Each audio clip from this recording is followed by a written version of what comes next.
Paper பதிவு பக்கத்துல பதிவு சொல்லிக்கிட்டே இருக்கேன். அப்புறம் அங்க பாக்குறா உனக்கு என்னடா அவனா பாக்குற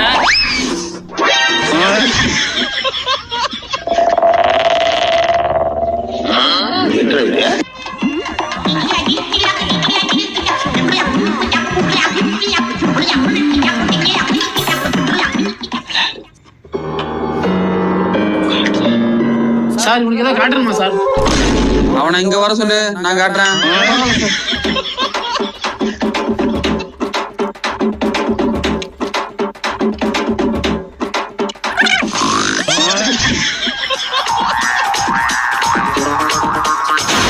லாஸ்ட் 15 minutes.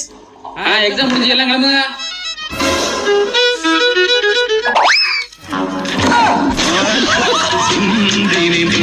சிந்தினி